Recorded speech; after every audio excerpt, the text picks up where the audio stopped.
Good afternoon, this is Chris from ampmruns, and today I'm bringing a first couple runs and first impressions on the 361 degrees Steed. To get the disclosures out of the way, this is a pair of shoes that 361 sent me for review and test, so I did not have to pay for these shoes, but no one is getting a chance to see any of my thoughts or opinions before you guys do over here on YouTube. So there's no sugarcoating anything on how I'm feeling about these. There's going to be all my honest first thoughts. After about 8.5 miles of running the shoe, I've done it at fast paces, slower recovery paces, and kind of a little bit in between. So I've had these shoes for about a month now. I've been running in them on and off simply because I've been dealing with the knee injury, if you've been watching the recaps. So it's been a lot of not running and then running, but needing like something super recovery shoe. And this is not a super recovery shoe, but it is a shoe that I would describe as reliable. It is a really nice daily trainer with some nice up-tempo kick. So a lot of the numbers I'm not gonna have officially from 361 degrees, just going over the store page, just because of it's a Asian market shoe brought over into the United States and just ordering it off of AliExpress. So it's not going to have the most detailed descriptions, but what I can tell you is my own thoughts and opinions on what I've felt wearing the shoe and my own measurements that I've gotten, such as this is a US men's size 10 and it came in at 8.8 ounces for me, which is a really nice weight. It's not too heavy, not too like super light, so it's cut back and not comfortable. So I'm really enjoying the way it feels just out and about running at relaxed and comfortable paces, which is where I think this shoe is made to excel at. So underneath the foam, like I said, I'm not going to have any exact measurements on the foam, but if I had to guess, it's probably around 36 to 38 millimeters in the heel here. It's not too much stack in the back here, and probably just a couple, maybe 6 millimeter drop down here to the front, and that's just spitballing, but just the way it feels underfoot compared to other shoes like the New Balance V5 or the Evo SL or the Pegasus as far as daily trainers go. One unique trait that this shoe has versus any of those other shoes is going to be this nylon plate running down the middle here.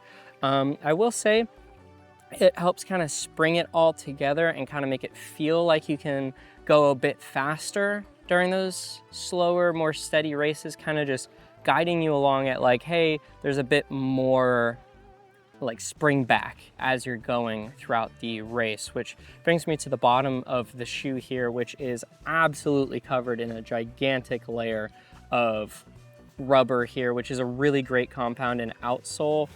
They say it's Rubistech, whatever brand that is, I'm not sure, but I've run around in a couple wet conditions through puddles and stuff like that, and it's no slip or give or anything, but I would assume that because this entire bottom is covered in rubber, which again brings me back to that reliable word that I'm talking about. It is just a really, really solid daily trainer if you're looking for something that does a bit of everything without breaking the bank. The shoe's normally a little over $100, about $120, but right now it's on sale from March 16th through March 25th, and it's only about $60 on AliExpress. I'll link it down below. I don't receive any commissions or anything beyond just getting the shoe for review.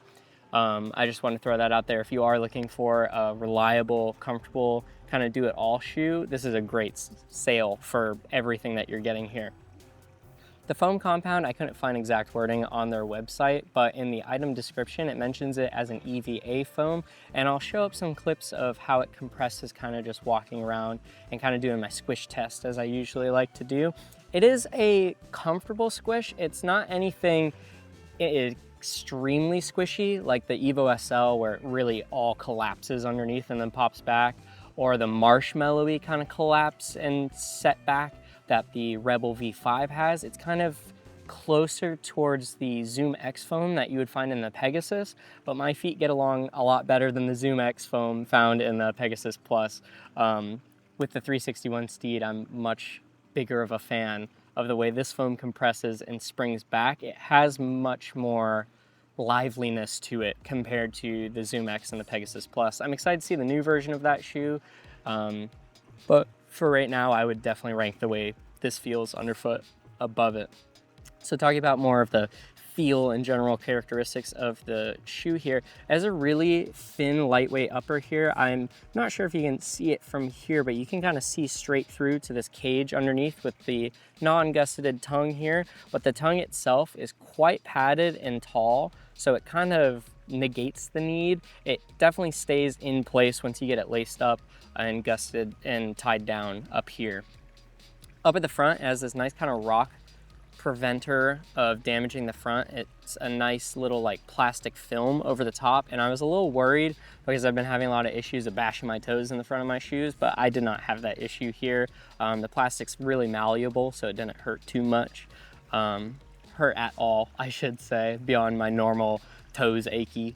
The upper here, it's a little, I wouldn't call it snug, which is kind of a good thing. You'll see in some of the shots I'm showing now where my foot has rested once it's all tied up. And you can see it's a little extra. It's a little, I wouldn't call it baggy, but there's definitely room for your foot to slide around in there, not in a way that makes it feel unstable or uncomfortable, just a little bit more volume in the upper, which might be nice if you have wider feet or if you like to kind of wiggle your toes up and down or splay more.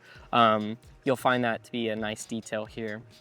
Coming up a little bit higher on here, we have my favorite laces in the world, sawtooth laces. These tie together and do not come undone. I have not had any issues with them. One thing of note that I'm going to talk about in the New Balance SC Elite V5 review as well, man, I really love companies that are giving us gigantic laces. So you can see this is just one tie. If I double tied this, I would still have so much room.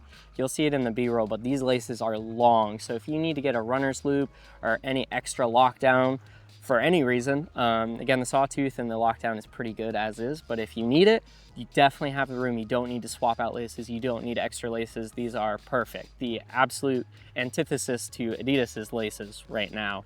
The tongue, like I said, non-gusseted, is a nice pad. It comes up a little high, but I like it because it doesn't fall down. And I think it's a nice middle ground of not gusseting it because it stays in place and doesn't wiggle around. So I'm really a big fan of the tongue on here.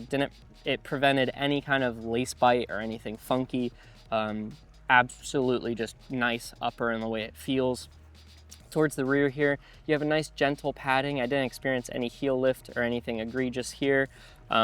It's not super plush or super padded, but that's kind of good because it helps keep the weight down. And I appreciate the trade-off of like a good amount of padding, but not too much in return for a gigantic sheet of rubber on the bottom, which helps with the grip and overall durability, which brings me back to kind of wrap up my first impressions and thoughts on the 361 Steed is it's just reliable. It's a comfortable daily trainer. It's gonna give you what you put into it. It's gonna give you a nice ride. It's gonna encourage you to keep going thanks to that nylon plate. And I've enjoyed the ride the more I've put into it. It might've taken like a run or so to break in a bit more, but once I got the lockdown a bit better here, one thing of note, if you do go out and order these, the laces on mine were kind of tied in over the top hole instead of going through the inside, and I didn't notice for the first couple runs, and once I swapped it to like kind of a normal lacing structure where it goes inside and then back out, it really helped kind of snug in my foot and keep it locked down even better. So if you are noticing that problem and you don't want to do a runner's loop, just make sure it's not laced from the outside. Mine was laced from the outside. I'll try and show up some B-roll to show exactly what I'm talking about because I feel like it's hard to visualize while I'm just throwing a shoe in your face. But yeah, if you are interested in getting it, I do have a link down below. It's only about $60 right now, which is a really, really good deal for a reliable shoe that I can see lasting a couple 100 miles with no problem. I'm gonna keep doing some quick, easy runs and some tempo work in these shoes, and I'll follow up with some longer term, maybe 25, 50, and 100 miles in these shoes as I get up to them because I do want to keep lacing them up and keep having fun. Thank you again to 361 for sending these shoes on over for review. And yeah, hope you enjoyed this video. I'm gonna have some more shoe reviews and recaps coming out. And yeah, thank you so much for watching. 361 Steed, pretty good shoe. Definitely recommend it if you're looking for a reliable daily trainer that you can slip on and not have to worry about, not have to think about beyond. It gives you what you want from it. So thanks for watching. I'll see you on the next video.